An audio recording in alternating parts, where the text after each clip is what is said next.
Ce podcast a été créé pour et par les Olympiens et offre des insights précieux pour tout le monde qui est passionné par le sport. N'oubliez pas de vous abonner à ce podcast pour rester au courant des nouveaux épisodes ainsi que pour tous les behind the scenes. Bienvenue dans Olympic Minds Unlocked.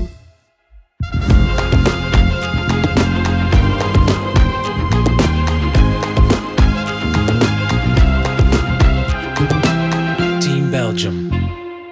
Bienvenue au premier épisode de ce podcast, la santé mentale et le bien-être des athlètes olympiques. Nous nous souvenons tous des Jeux olympiques de Tokyo, également appelés les Jeux mentaux. Les gens peuvent penser spontanément à l'histoire de Simone Biles ou aux images de Nafitiam après avoir remporté sa médaille. Pendant les Jeux, le sujet de la santé mentale est devenu plus présent que jamais. Cela a créé beaucoup plus de sensibilisation sur le sujet.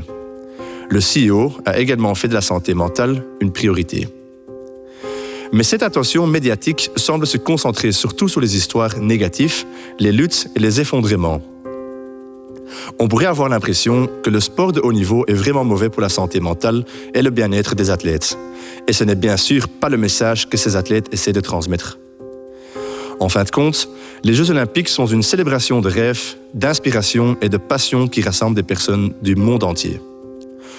En y réfléchissant, c'est peut-être à nouveau Simone Biles qui nous guide. Après les moments difficiles, où elle s'est retirée et elle a partagé sa lutte, elle est revenue sur la plus grande scène, brillant comme jamais, ici en Belgique, au championnat du monde de gymnastique. Compte tenu de l'importance de cette histoire, nous sommes très heureux d'avoir l'opportunité de discuter de tout ce qui concerne la santé mentale et le bien-être. Nous aborderons ce que la science nous dit, ce que les experts savent, mais surtout comment les athlètes et les entraîneurs y font face et quelles histoires ils ont à nous raconter. Et naturellement, je ne vais pas faire ça seul aujourd'hui. J'ai invité deux superbes athlètes. Première athlète, Naomi van den Broek. Bonjour Naomi. Merci. Naomi est une athlète du 4x4 relais. Elle a terminé 5e et 6e au championnat du monde et elle a terminé 7e aux Jeux olympiques de Tokyo. À côté d'elle, on retrouve Ambre Balanguin. Bonjour Ambre. Bonjour. Ambre est une hockeyeuse des Red Panthers. Elle est médaillée de bronze à la Coupe d'Europe. Elle a été 6e au championnat du monde et ensemble avec les Red Panthers, elle s'est qualifiée pour les JO de Paris. Mais naturellement, à côté de ces deux belles athlètes, on a aussi un expert. Bienvenue Damien Brevers. Bonjour.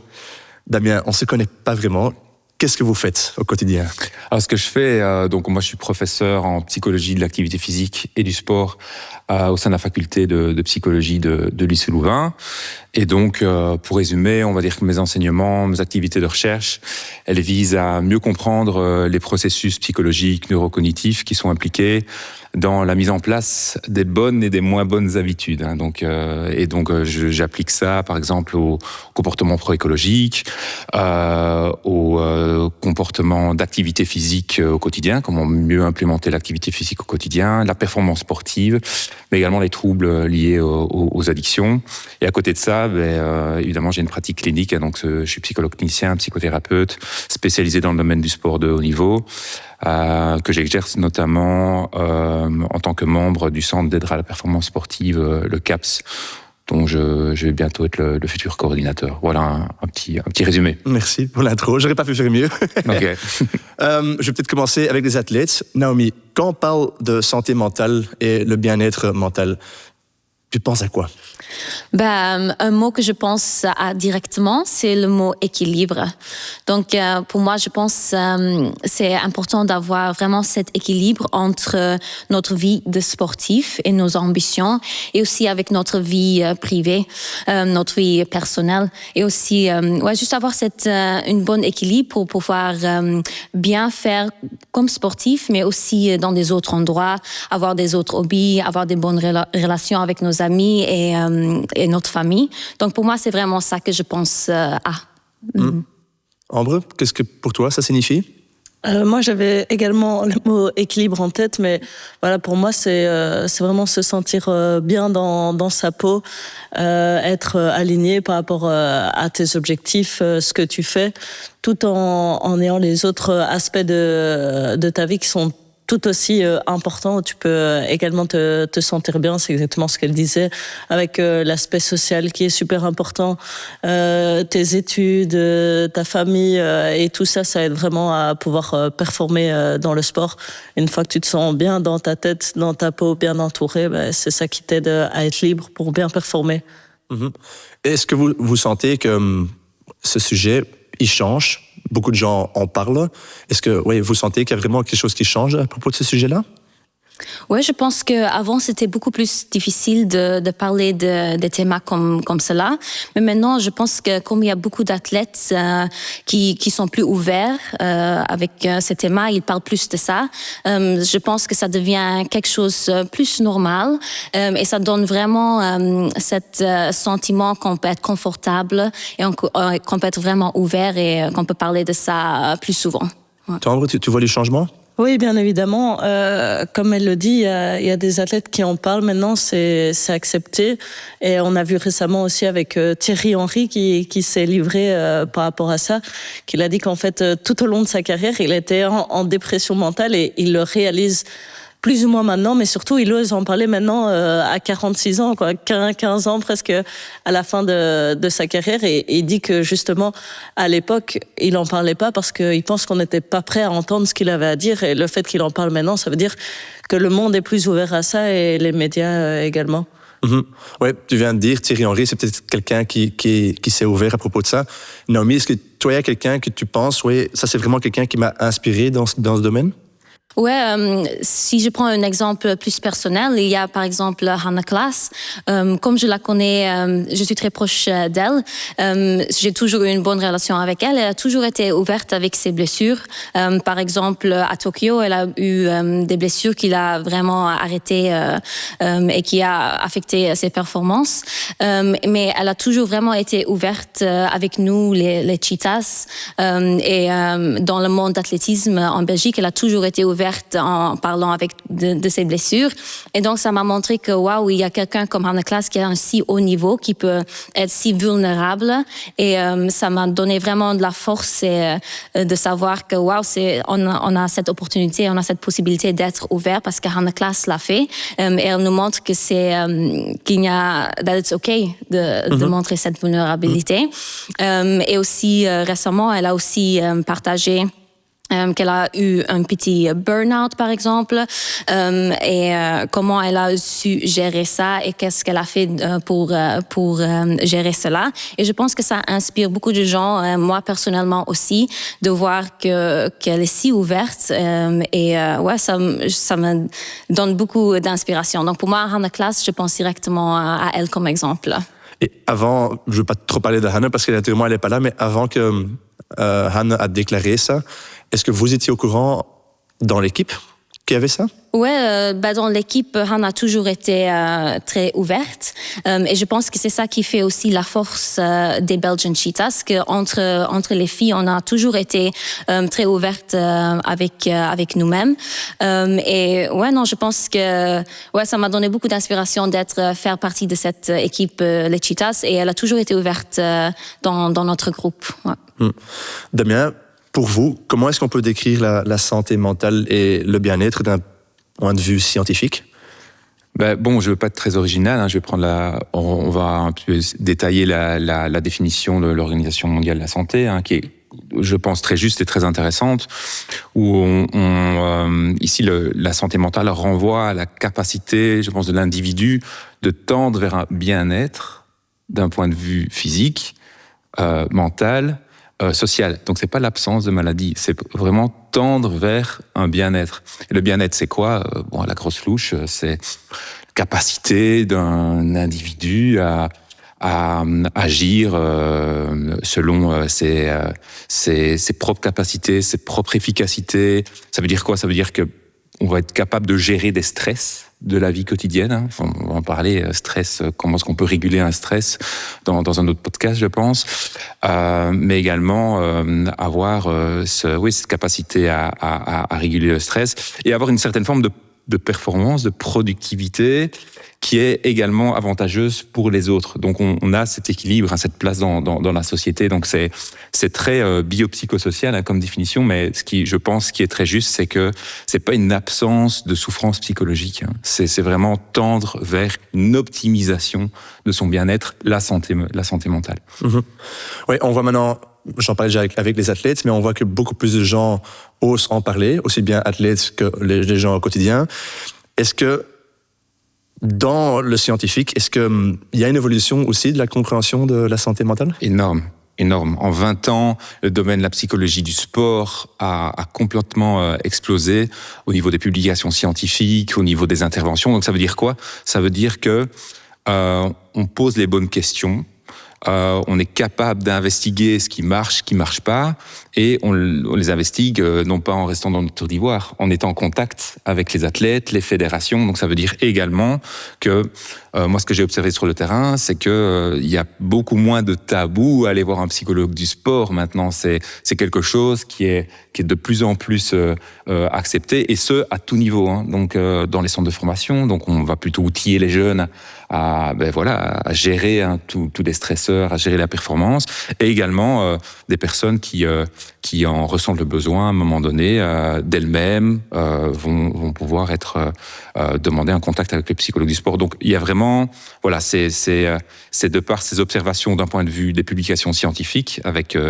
des interventions qui marchent, evidence-based, et également au quotidien l'implication de psychologues du sport, également de préparateurs mentaux, qui sont complémentaires avec les psychologues du sport dans tous les domaines du sport, et les sportifs, les coachs et les fédérations. Mm-hmm. Oui, tu l'as déjà dit, en fait, la santé mentale, c'est beaucoup plus que l'absence de problèmes. Comment est-ce qu'on peut... si on parle de la santé mentale positive, comment est-ce qu'on peut aborder ça ? Comment est-ce que les athlètes peuvent aborder cela ? C'est un pléonasme maintenant, comme je l'ai expliqué. La santé mentale, c'est positif. Mm-hmm. Mais c'est bien de l'insister, c'est santé mentale positive. Moi, je pense qu'il est plus marquant dans la littérature, c'est référence peut-être à la théorie de l'autodétermination de Deci et Ryan, publiée dans les années 80, qui a constamment évolué. Et ils définissent 3 besoins fondamentaux de l'être humain. Capacité à se sentir capable de faire quelque chose, d'avoir une compétence, d'acter cette compétence avec une certaine forme d'autonomie, pas être complètement libre, mais de sentir que c'est mon choix, je vois ce que le coach me dit et j'ai l'impression que je garde cette autonomie, cette compétence. Et le point peut-être le plus important, et qui est vraiment la source de la communication, parler au niveau du burn-out, des choses comme ça, c'est le besoin de se sentir soutenu et compris par les autres. Ça ne veut pas dire que tout le monde doit être un psychologue parfait, des choses comme ça. Je veux dire que de laisser un petit espace à la communication. Je fais attention à toi, ça m'intéresse. Et le fait de combiner ces 3 aspects-là, je pense que l'athlète est capable de tout donner. Donc on va peut-être avoir parfois des athlètes, on va dire comment c'est possible qu'ils gèrent ce stress, mais c'est peut-être pas vécu comme un stress pour cette personne, parce que justement elle se sent compris, elle a cette liberté, elle est compétente. Donc voilà, c'est bien beau de dire ça. Évidemment, derrière ça, il y a toute une série de moyens pour permettre à l'athlète de tendre vers ces 3 besoins fondamentaux. Mais je me limiterai à ma réponse ici pour l'instant avec la délimitation de ces trois sources de bien-être. Henri, quand tu entends tout ça, pour toi, quels sont les éléments qui favorisent ta santé mentale ? Moi, je pense que c'est principalement d'être bien entouré. Je pense que c'est ça une des plus grandes forces. Et moi, ma plus grande force, c'est que j'ai une maman et une sœur qui sont tellement proches de moi pour me soutenir, avec qui je leur parle de mes rêves depuis que je suis toute petite, mais aussi de tous les moments difficiles, et avoir ce soutien-là, et puis également aussi de ma coach mentale, de qui je suis très proche et à qui je peux tout dire. Ce soutien-là, ça aide à performer parce que il y a d'autres gens qui croient en toi, il y a d'autres gens qui sont là pour toi. Et puis ensuite, bien évidemment, il y a tous les entraînements à côté. C'est pas parce que il y a des gens qui me soutiennent que je vais réussir à faire des grandes choses. Non, bien sûr, il y a tout l'entraînement physique, technique, tactique. Mais ensuite, ce petit truc en plus que tu puisses partager avec quelqu'un et qu'il y a quelqu'un d'autre qui croit en toi, c'est ça qui amène, je pense, les grosses performances. Naomi, pour toi? Ouais, c'est exactement la même chose. En fait, l'entourage, comme tu dis, et aussi pour moi personnellement, c'est le fait que je fais quelque chose d'autre en dehors de ma vie comme sportif. Donc, en ce moment, je suis étudiante aussi, et j'ai des autres hobbies comme lire, par exemple, faire la musique ou jouer guitare. Et ça, ce sont des trucs qui me donnent de la joie dans la vie et qui me donnent beaucoup d'énergie pour être une bonne sportive et pour faire bien comme athlète. Donc pour moi, c'est vraiment important d'avoir des autres choses qui me donnent du joie, parce que si par exemple comme athlète je fais pas bien dans une compétition, au moins je sais que dans ma vie d'école, dans mes autres hobbies, tout se passe bien là-bas aussi, donc j'ai quelque chose d'autre que je peux m'accrocher sur. Et si par exemple à l'école j'ai un mauvais note, par exemple, je me dis je suis athlète, donc ça va d'avoir cette mauvaise note. Donc avoir un petit peu quelque chose que tu peux tomber sur, ça je pense c'est aussi très important pour ma santé mentale personnellement. Ouais, tu parlais de ta coach mentale. Est-ce que c'est la même coach mentale que toute l'équipe ou est-ce que tu as une coach mentale individuelle? Non, j'ai une coach mentale individuelle, mais moi en fait depuis que je suis très jeune, j'ai toujours trouvé ça super important et j'ai toujours su que c'est ça qui allait m'aider à pouvoir performer et atteindre mes objectifs. Du coup, ça fait depuis que je pense j'ai 13 ans que j'ai une coach mentale. J'ai changé à un moment, mais ça fait depuis mes 13 ans que je suis suivie à ce niveau-là et c'est moi qui ai été chercher parce que par moi-même, je me suis dit ça, j'en ai entendu parler, je me suis dit ça, je suis sûre que j'en ai besoin et que ça va m'aider à utiliser tout mon potentiel et mon talent pour aller vers mes objectifs et mes rêves. Donc ça, c'est vraiment du côté individuel. Mais en effet, dans les sports d'équipe, donc par exemple avec les Red Panthers, on a aussi des coachs mentaux qui gèrent le groupe. Et ça, c'est encore quelque chose de différent, mais tout aussi important, bien évidemment. Vous, chez les Cheetahs, vous avez des coachs mentaux qui sont disponibles? Oui, on a un psychologue sportif pour toute l'équipe. C'est Ellen Schoup qui est notre psychologue sportif. Mais aussi, elle nous aide individuellement. Donc, heureusement qu'on a elle parce que... mais en fait, avant de faire le relais ou avant de faire partie des Cheetahs, je savais pas que c'était même une possibilité d'avoir une psychologue sportif. C'est juste que quand j'ai arrivé dans cet niveau de sport de haut niveau, que j'ai réalisé que ça, c'est quelque chose qu'on fait. Et donc, je suis très impressionnée, en fait, que tu dis que dès que tu étais jeune, tu disais j'ai envie d'avoir un psychologue sportif, parce que moi, j'aurais jamais pensé à ça. Donc, j'aurais aimé savoir ça quand j'étais plus jeune, que il y a quelqu'un comme Amber qui va déjà très tôt à un psychologue sportif. Donc, moi, aurais aimé faire ça aussi. Donc, mais je pense que c'est important quand on est jeune, parce que on passe... pendant toute notre carrière, je pense, on passe par beaucoup de ups and downs, tout à fait. Et quand on est jeune, c'est encore plus fort, je pense. Du coup, d'avoir quelqu'un qui t'accompagne pendant ces moments-là, qui t'aide aussi à comprendre, qui t'aide à te comprendre toi-même, je pense que ça aide beaucoup. Et en tout cas, moi, ça a toujours fait partie du coup de mon quotidien en tant que sportif. Et puis, bien évidemment, comme on disait, on parle pas, quand je vais à ces sessions-là, on parle pas que de hockey tout le temps. Il y a tous les autres éléments de la vie qui sont super importants. Bon, c'est peut-être un bête exemple, mais quand j'ai fini avec mon copain, j'étais dans tous mes états, j'étais chez elle et je lui en parlais, j'étais en pleurs chez elle. On a passé 1h30 à parler de ça, mais ça, t'en as aussi besoin, parce que te sentir bien dans d'autres compartiments de ta vie, c'est ça qui fait aussi que tu performes sur le terrain. Donc pour moi, un coach mental, c'est pas juste du hockey. On parle vraiment de tout, parce que toutes les cases de ta vie sont importantes pour performer sur le terrain. Damien, pour vous, une fille de 13 ans qui a un coach mental, est-ce que c'est... Oui. Est-ce que vous en pensez quoi?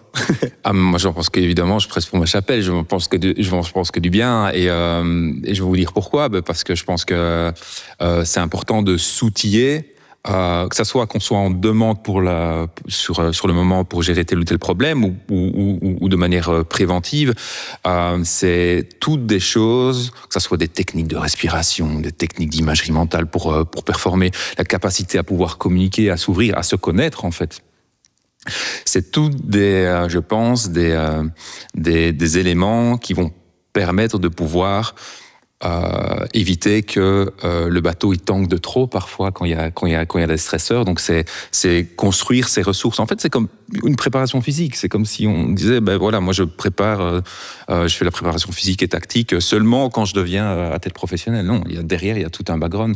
Donc les processus psychologiques, que ça soit ceux complètement liés à la performance, la tension, la précision, comment penser durant la performance, ou des aspects plus larges, comment je gère mes émotions, comment je gère mes problèmes dans la vie, comment je gère ma complémentarité, mon identité d'athlète, la jeune femme, le jeune homme que je deviens.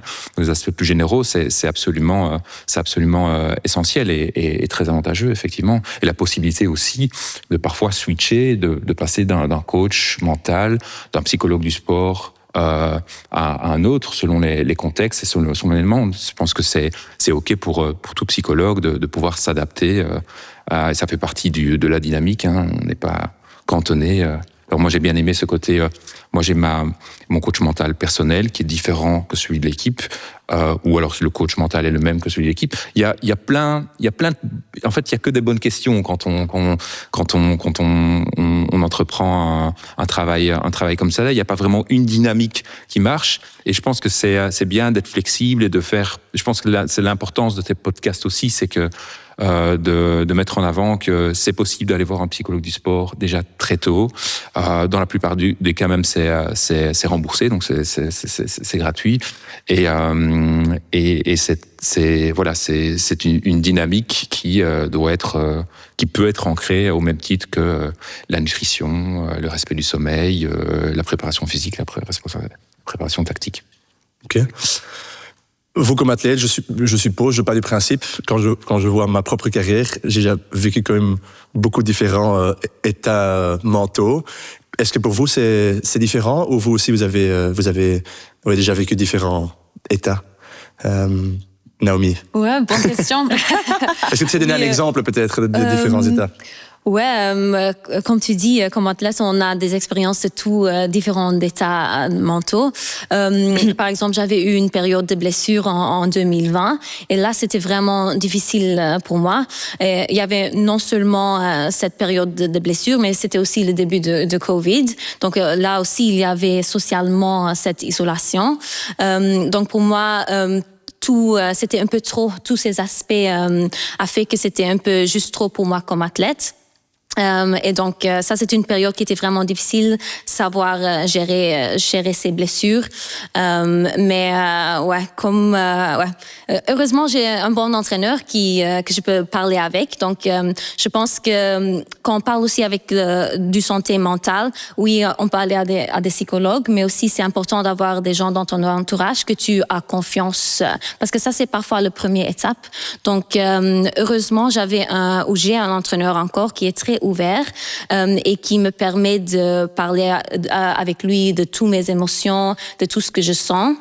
Et après avoir fait cette première étape, c'était plus facile pour moi de partir chez un psychologue sportif. Donc, parfois, c'est aussi important d'avoir des bons gens autour de toi qui sont pas vraiment tout d'abord les professionnels, mais quelqu'un de proche. Donc, après avoir pris contact avec mon entraîneur ou parler avec lui, et après avoir eu contact avec un psychologue sportif, là, j'ai pu m'en sortir un petit peu de cette difficulté avec ces blessures. Et quand on pense au contraire, une période où tu étais vraiment au top du top, est-ce qu'à ce moment-là, tu fais aussi des efforts pour essayer de faire en sorte que tu restes à ce niveau-là? Ouais, ça c'est une bonne question. Je pense qu'on est dans cet état un petit peu d'euphorie et de succès. On pense pas vraiment au fait que ça va pas rester si longtemps. On essaye de rester dans cette euphorie. Donc je fais pas quelque chose de particulier dans ces moments, mais j'ai toujours bien sûr ces souvenirs que je retourne à. Donc non, il n'y a pas quelque chose en particulier que je fais vraiment pour y rester, mais je pense que c'est juste un petit peu automatique qu'on essaye d'y rester le plus longtemps possible. Ouais. Ambre, oui, chez toi aussi, probablement différents états mentaux dans ta carrière. Est-ce qu'il y a des exemples que tu peux nous donner? Je pense que je vais commencer avec un bon exemple. Je pense qu'il y a des... Allez, par exemple, je vais prendre là mon dernier tournoi au qualificatif olympique. Je revenais d'abord de cet été où c'était une non-sélection. J'ai été blessée, il y avait beaucoup de doutes dans ma tête, etc. Et puis du coup là, j'étais à nouveau dans l'équipe et surtout, on jouait vraiment pour se qualifier pour les Jeux Olympiques, qui est notre gros objectif depuis pas mal d'années, surtout qu'on a loupé 2 fois les Jeux. Et voilà, pour moi, je pense que je me suis sentie bien à ce tournoi et j'ai vraiment bien performé.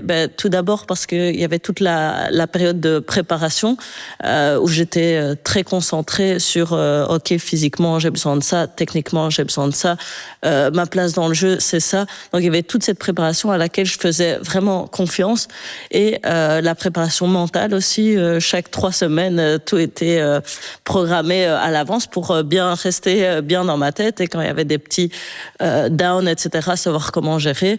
Et ensuite, une fois que le tournoi commence, je me suis juste dit, ok, t'y es, tu fais confiance à toute ta préparation et maintenant c'est juste showtime, quoi. Et c'est vraiment ce que je me suis dit, sans avoir trop d'attentes non plus par rapport aux résultats. Je me dis, on verra bien, tu vas à ton match. Bien sûr, j'ai tout le temps envie de bien jouer, de bien faire, mais j'ai pris un peu de distance avec le résultat final. Et puis aussi, un des autres qui était très important, à chaque fois que j'étais sur le terrain, j'étais vraiment grateful et thankful d'être là. Je regardais toujours dans le public ma famille qui était là, ma sœur, ma maman, et dans ma tête c'est ok, je joue pour elle, je profite du moment et je vais surtout partager ma passion, mon amour pour le hockey, et ça va amener des résultats positifs. Je pense plus à rien et juste voilà, jouer pour elle et pour ceux qui m'aiment, qui sont là autour. Il faut regarder le jeu parfois aussi, hein, pas que la tribune. Non, avant que ça commence, je regarde la tribune. Puis si on marque des goals, je regarde la tribune, okay. Mais le reste... Si tu me dis si tu veux pas plus en parler, mais quand tu parles des objectifs chaque 3 semaines, on parle de quoi alors à ce moment-là? Ce qu'on fait, d'abord, on fait un petit récap de ok, comment ça s'est passé, qu'est-ce qui s'est passé, est-ce qu'il y a des trucs importants dans lesquels on doit parler. Et ensuite, on regarde en fait, surtout, on sait c'est quoi notre objectif à, on va dire, moyen terme. Et on regarde, ok, de quoi je vais avoir besoin pour arriver là. Donc, je sais, ok, pour les prochaines 3 semaines, il faut, par exemple, en tant qu'attaquante, je dois prendre mes actions avec plus d'assurance. Ok, donc je sais, ok, à l'entraînement, on va entraîner ça. Quel mindset j'ai besoin d'avoir quand je joue. Ok, moi c'est vraiment un mindset, j'appelle rouge et mauve, assez agressif. Et quand je joue avec c'est pas de la haine, mais c'est vraiment vouloir se battre, vouloir marquer. Et donc, ok, comment je vais entraîner ça à l'entraînement? Je sais que aussi au fitness, j'ai besoin d'être plus fit. Comment j'aborde les sessions quand on a des shuttles à courir qui sont chiants tous les lundis matins. Ok, dans ma tête, ils sont chouettes. Chouette, c'est ça, c'est ça que j'ai dit, chouette. Tu te trompes.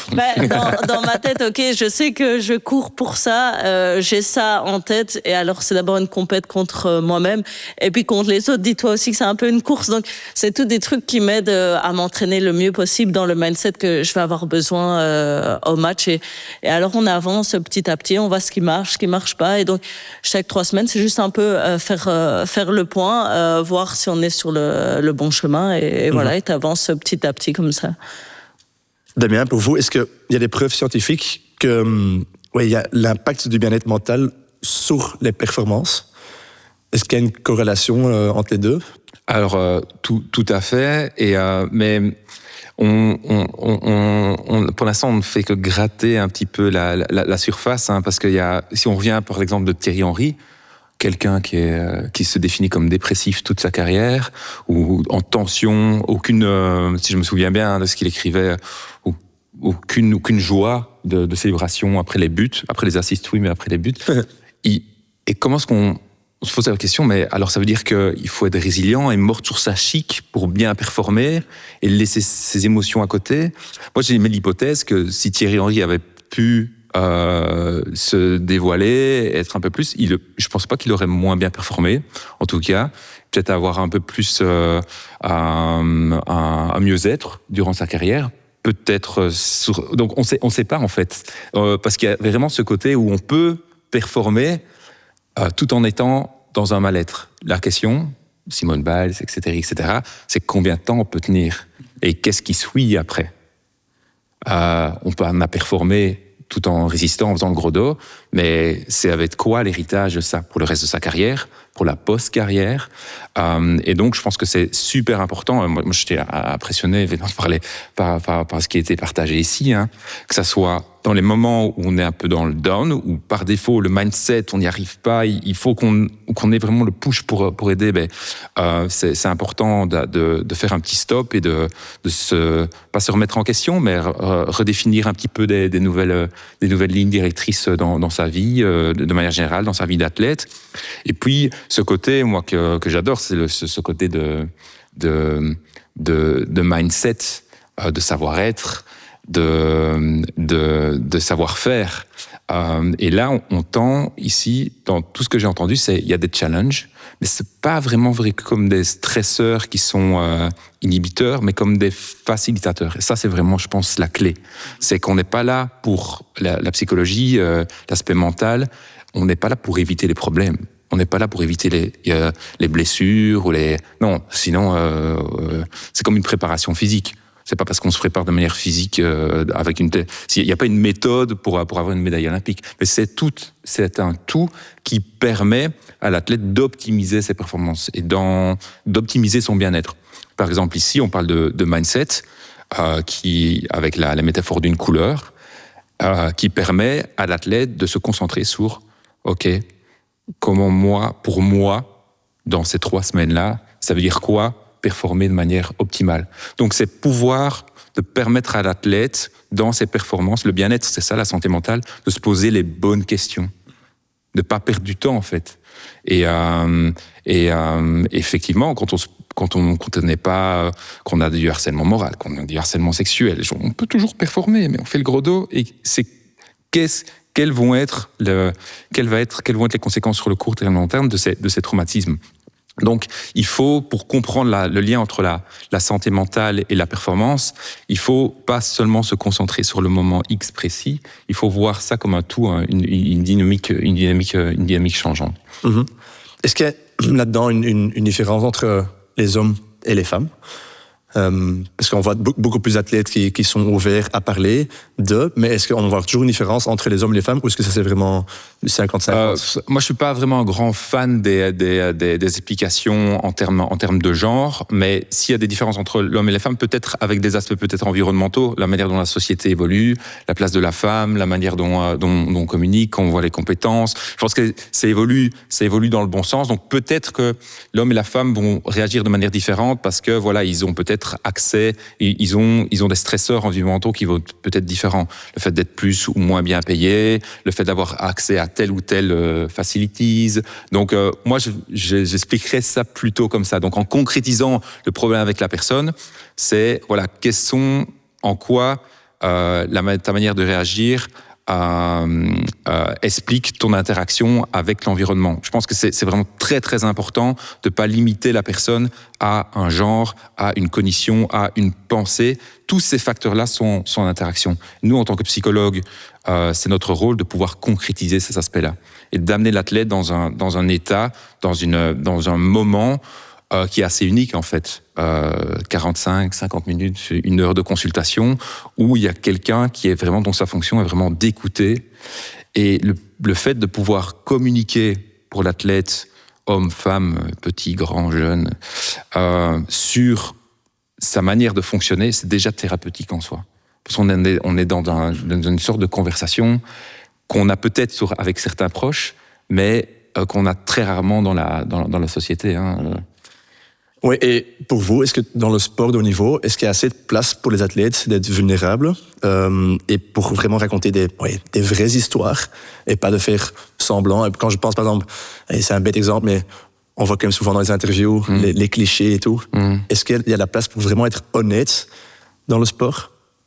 De plus en plus, et je pense que c'est super, super important qu'il y ait une augmentation de la connaissance phénoménologique de ce que c'est être vulnérable, être strong. Et ça passe par le dialogue, la communication des gens qui vivent vraiment ces situations. Donc, les athlètes. C'est eux qui ont vraiment l'expertise, la légitimité de pouvoir ouvrir, de pouvoir faire évoluer les choses. Nous, on est là pour les soutenir, tout ça, mais ça a vraiment un poids énorme quand un athlète vient décrire son ressenti. Ce n'est que juste. C'est sa manière subjective d'interpréter sa réalité.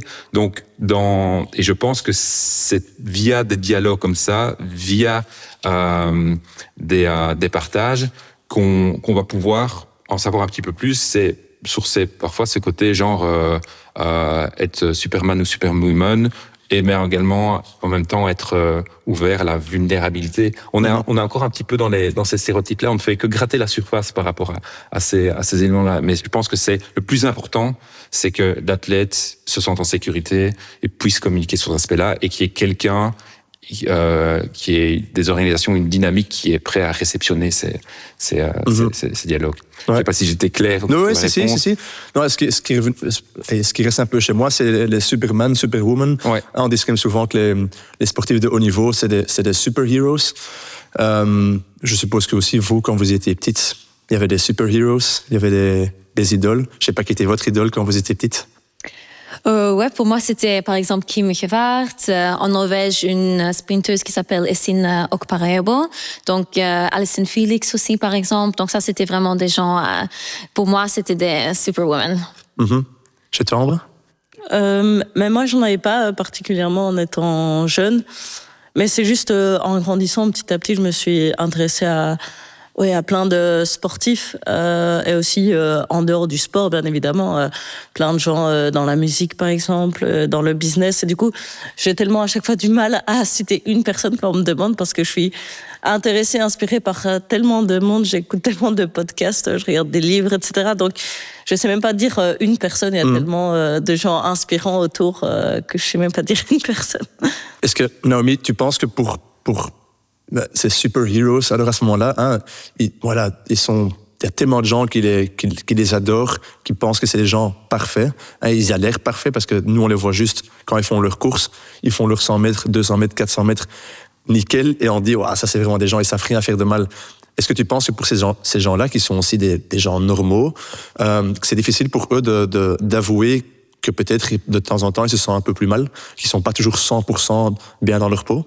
Ouais, je pense que pour eux, ils ont aussi beaucoup d'influence, et je pense que aussi ils sont dans une situation très particulière parce que ils ont aussi envie de garder leur vie privée. Et donc pour eux, c'est plus difficile de trouver cet équilibre entre être privé et aussi montrer un peu de vulnérabilité. Et en plus, pour eux, financièrement, par rapport aux sponsors et des trucs comme ça, c'est vraiment très difficile parfois, je pense, pour eux d'être dans cette position de toujours dire 100% ce qu'ils sentent. Donc, je pense, comme athlète, on n'est pas toujours 100% libre de dire ce qu'on veut, parce qu'on a, par exemple, des sponsors. On a, par exemple, qu'on a besoin pour être financièrement sécurisé. Donc, parfois, je pense, spécialement pour les gens comme Allyson Felix, par exemple, c'est vraiment très difficile d'être 100% soi-même. Ouais. Tu en penses quoi, Ambre? Moi, je pense, par exemple, cette image où les athlètes de haut niveau performent toujours, sont toujours au top, etc. Moi, c'est parfois aussi quelque chose avec lequel j'ai du mal. On joue un match, par exemple, en équipe nationale. Plein de gens qui viennent voir et je sors du match et j'ai super mal joué. Et même que ce soit en équipe nationale, même en club, j'ai souvent ce sentiment de honte qui est assez fort en moi, et ma famille le sait très bien. En fait, quand je sais, souvent les athlètes, on sait très bien de quoi on est capable. On a une très grande conscience de notre talent.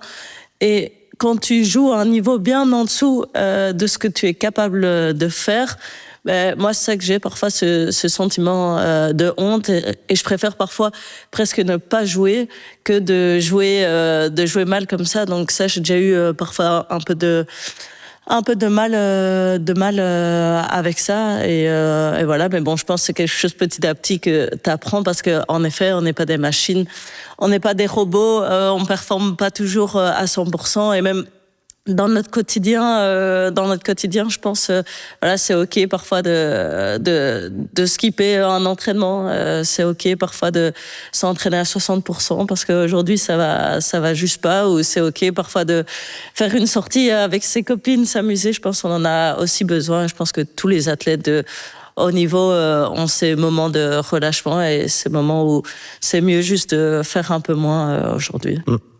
Ouais, Naomi, avec ce podcast, on veut quand même aussi envoyer un message, aussi bien aux athlètes qu'aux auditeurs. Désolé. Comment est-ce qu'on peut encore plus, quand je pense, toi, Ambre, moi, Damien, comment est-ce que nous, on peut faire en sorte qu'on normalise encore plus la discussion de la santé mentale? Je pense qu'on doit essayer de continuer d'être plus ouverte, parce que je pense comme athlète, on a une tendance de que montrer le positif. Donc par exemple sur les réseaux sociaux, c'est très facile pour nous de dire j'ai fait une belle performance aujourd'hui. C'est très facile de mettre ça, ou de dire j'ai refait mon record, ou un truc comme ça. Mais on n'est pas vraiment doué comme athlète de montrer quand ça ne va pas bien. Et donc ça donne une image, comme tu parlais avant, que les athlètes sont des superheroes, des superhumans. Et donc, je pense comme athlète, ce qu'on peut faire mieux, c'est de ne pas seulement montrer quand tout va bien, mais aussi de montrer quand les choses ne vont pas bien. Oui, on a notre vie privée, mais si on met notre vie ou les aspects positifs, on doit aussi avoir le courage de mettre les aspects ou les moments où ça va pas trop bien non plus. Donc je pense que c'est ça comme athlète qu'on peut faire mieux. Mm-hmm. Ouais, Damien, pour vous, parce que vous le faites, je crois, au quotidien, mais si vous avez un message envers les athlètes, qu'est-ce que nous on sait faire pour en effet normaliser la discussion?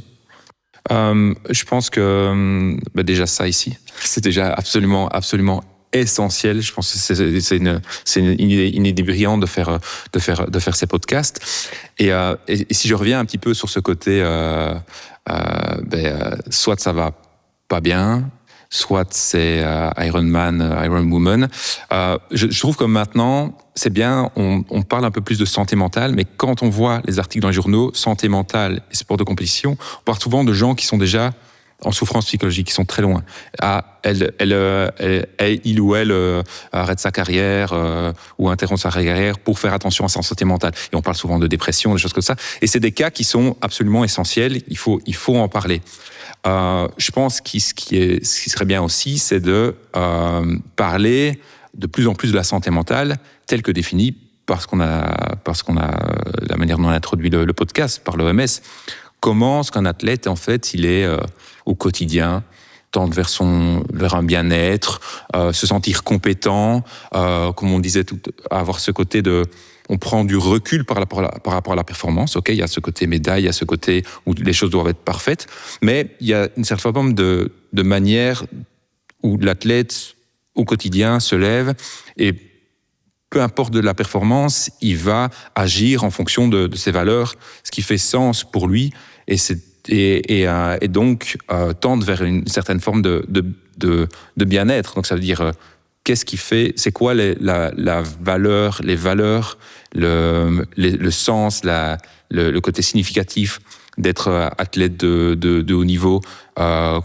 Pas vraiment tourner les choses, ça se passe bien ou ça se passe mal, mais pourquoi moi je fais ce sport à la base, comment ça a évolué, quelles sont les personnes qui m'ont un petit peu d'avoir ce type de discussion qu'on a aujourd'hui pour essayer d'avoir une approche plutôt dimensionnelle en termes de degrés plutôt que catégorielle, binaire. Ça va bien, ça va pas bien. En fait, quand je concrétise un petit peu un problème avec un athlète qui est parfois très très anxieux, qui ont parfois des pensées catastrophiques, mais si je rate ce shot, si je rate ce truc, je vais perdre mon contrat, je suis de là. On remarque que les choses sont pas si extrêmes que quand les choses se passent, c'est pas si extrême qu'attendu. Le fait de mal performer, en fait, et le fait de bien performer, ça se joue parfois à rien. Donc on est sur des mouvements qui sont exactement les mêmes, mais avec quelques petites différences. Donc parfois, aider l'athlète aussi à abandonner ces jugements binaires. J'ai pas de médaille, je suis nul. Non, il y a tout le travail qui a été fait derrière et qui compte toujours et qui peut permettre à l'athlète. Pourquoi s'il y a des athlètes qui persévèrent et au final à 35-36 ans arrivent à avoir des médailles, à connaître un petit peu plus sur leur parcours. Et je pense que dans ce qu'ils appellent la persévérance, il y a un côté où à un moment donné ils prennent un petit peu de recul et ils se posent les bonnes questions sur pourquoi moi je fais ça en fait au quotidien. Et c'est important de performer, mais allez, c'est quoi une médaille, c'est quoi pas une médaille? Moi je sais ce que c'est et je suis entouré de personnes qui peuvent me dire ok, c'est vraiment super important évidemment de toujours bien performer, mais d'avoir ce côté le processus psychologique de dynamique très complexe qui va permettre à l'athlète de se sentir bien durant la compétition, d'être reconnaissant par rapport juste au fait d'être là et d'avoir ce côté ok, j'ai peut-être pas réalisé mes objectifs quantitatifs au niveau des Jeux Olympiques, mais j'ai passé des bons moments. Dans mon identité d'athlète, j'ai appris ça, ça. Et là, on parle de la complément. On peut parler d'une complémentarité entre le bien-être et la performance. Donc voilà comment on peut mieux, je pense, nous aider l'athlète en communiquant, en augmentant les sources d'informations. Mm-hmm. Naomi, tu es belge, naturellement, mais tu as habité en fait toute ta vie à l'étranger. Souvent, nous, on rigole, mais ouais, c'est pas toujours aussi marrant, mais on rigole du fait que quand quelque chose qui se passe mal ici, on dit ouais, mais ça c'est la Belgique. Hein. Par exemple, quelqu'un qui va aux Jeux Olympiques n'a pas de contrat, ouais, mais ça c'est la Belgique. Est-ce que pour toi, étant souvent à l'étranger, tu vois que cette culture sportive est différente comparée en Belgique? Et qu'est-ce que nous on sait faire mieux? Pour quand même améliorer tout cela? Ouais, ça c'est une bonne question. Je pense qu'ici en Belgique, les choses sont beaucoup plus carrées. C'est genre, soit tu as un contrat, soit tu n'as pas un contrat. Mais par rapport en Norvège, là-bas, ils ne fonctionnent pas vraiment avec des contrats. C'est plutôt qu'ils fonctionnent avec des bourses, par exemple. Et là-bas, en Norvège, par exemple, la santé mentale est beaucoup plus mise en avant. Mais pas seulement dans le vie sportif, mais dans le vie de tous les jours, dans la vie de quotidien. Donc, il y a vraiment cette mentalité en Scandinavie que la santé mentale est très, très importante. Et je me rappelle même, comme jeune, quand j'étais en école primaire, on avait même une infirmière, on avait une psychologue à l'école pour tout le monde, pas que les sportifs. Donc là-bas, ils sont vraiment quelque part un petit peu en avant qu'ici en Belgique. Et là-bas aussi, par exemple, si c'est vendredi 3h l'après-midi, personne n'est au travail, tout le monde est dans les montagnes, en train de marcher, en train de vraiment prendre le week-end à 100% repos.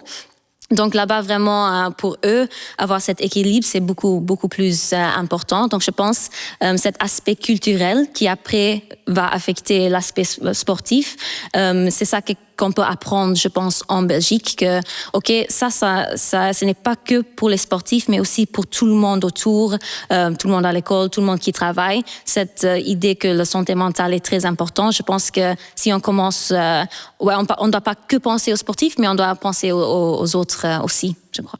C'est intéressant, si je peux rebondir, ça fait un peu référence à la philosophie du less is more, où parfois on a cet aspect contradictoire où si on travaille beaucoup, on va produire beaucoup plus que si on travaillait moins. Mais en fait, on a des limites, des ressources attentionnelles qui sont limitées et qui ont besoin d'être ressourcées. Et donc le fait de travailler moins quantitativement n'empêche pas d'une productivité, donc rappelez-vous l'OMS, productivité optimale par rapport à ce qu'on apporte à la société. Et si c'est pensé comme ça, parce que c'est la vérité, hein, c'est un côté less is more, on est beaucoup plus efficace si on travaille moins, en tout cas. C'est la vérité. Et si en plus c'est légitimé et validé par la société, on est bien. On est bien. Ambre, tu comptes déménager en Norvège quand ou tu restes en Belgique? C'est pas quand il y aura le hockey sera plus développé là-bas. Pas développé du tout. Malheureusement, je fais pas du 400 mètres, donc voilà.